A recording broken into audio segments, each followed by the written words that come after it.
Welcome to the Trump Breaking News Network, your daily source for up-to-the-minute Trump news. Join us today and every day. Here's today's news. This is TBNN. Is Trump waging a stealth war of retaliation against sanctuary cities? As Attorney General Jeff Sessions doubles down on President Donald Trump's threats to crack down on sanctuary cities, evidence is mounting that the administration has already made them the target of retaliatory immigration raids as part of a backdoor effort to force compliance. The term sanctuary city refers to the hundreds of jurisdictions across the United States that, to one degree or another, limit cooperation with federal immigration authorities. CNN reported on March 25 that an unnamed senior U.S. immigration official with direct knowledge of ongoing ICE actions testified that federal authorities have descended upon sanctuary cities to pressure them to cooperate. Journalist Maria Santana wrote, high-ranking ICE officials have discussed in internal meetings carrying out more raids on those locations, sanctuary cities. While Santana's source did not reveal his or her identity, a federal judge proclaimed in open court on March 20 that he was told firsthand by federal agents that aggressive immigration raids in Austin this February were orchestrated in direct retaliation for sanctuary policies adopted by a local sheriff. U.S. Magistrate Judge Andrew Austin's assertion was first reported by Tony Plahitsky of the Austin American-Statesman. In early February, Immigration and Customs Enforcement, ICE, carried out aggressive sweeps throughout Austin, arresting at least 51 people, as part of coordinated raids across the country. They were pulling people over on the side of the road, apprehending them at their homes, knocking on doors and profiling people, Christina Parker, an organizer with grassroots leadership, told Alternet. On January 20, the same day Donald Trump was inaugurated, Travis County Sheriff Sally Hernandez announced a plan to reduce voluntary compliance with federal immigration detainer requests at the county jail. The initiative constituted a direct response to years of Austin area grassroots organizing led by immigrant communities, which mobilized sustained resistance to a surge in deportations stemming from the implementation of a Secure Communities program in 2009.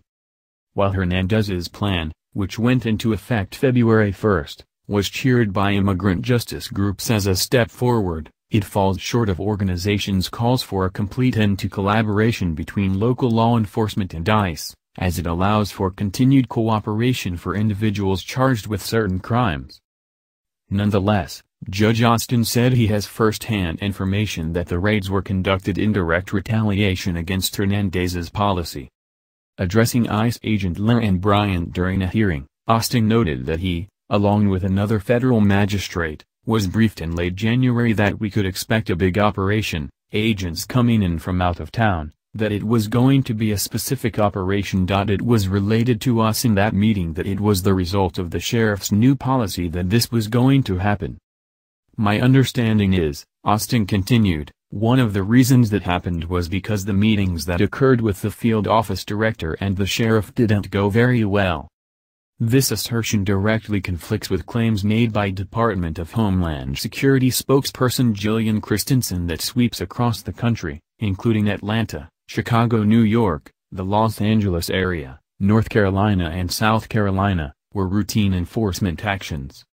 This retaliation was a vengeful tactic by ICE for all the progress the immigrant community has gained in this county in the last 4 years, said the Travis County campaign, ICE out of Austin. This is as much an attack on the local democratic process, the immigrant community and their leadership as it is on our sheriff's policy.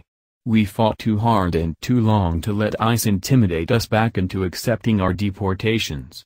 We will continue to struggle and fight to end deportations. Roxana Munn, Director of Strategy and Training for the New York-based group, This Is Rising Up and Moving, told Alternet, we've seen a pattern of the administration targeting sanctuary cities and cities that have sanctuary policies without using that word. But some grassroots organizers emphasize that escalation is occurring across the board, and every jurisdiction faces increased threat. Tanya Nunzueta, an organizer with the Chicago-based organization Organized Communities Against Deportation, OCAD, and the national group My Gente, told Alternet, we've been seeing more raids all over the country, whether the city is sanctuary or not. We're seeing felony charges where people are getting picked up in raids and hit with felony re-entry charges. The number of raids and the punishments are more severe. We're seeing more shameless stuff, like picking up someone at domestic violence court, going after people doing community service, going to probation officers and street raids.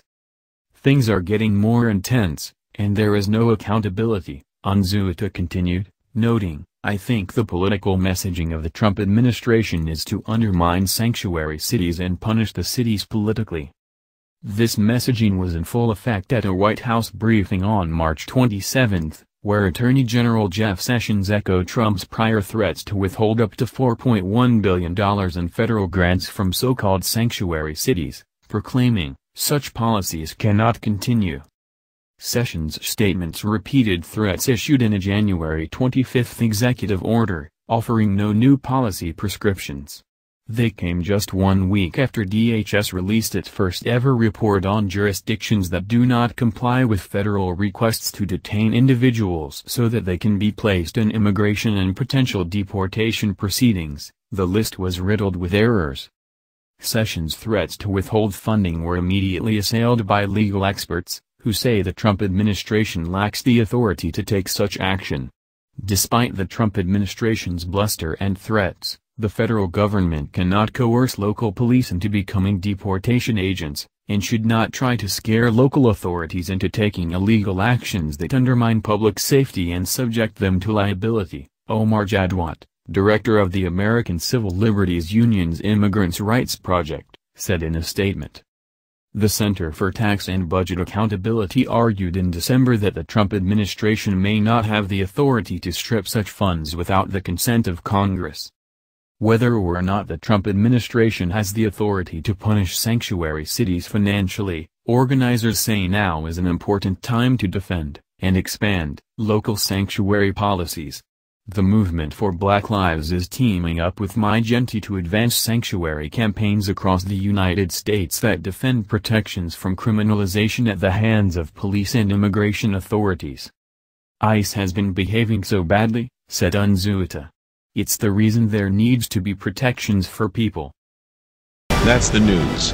Join us here every day. Be sure to subscribe and click the bell. See you next time. This is TBNN.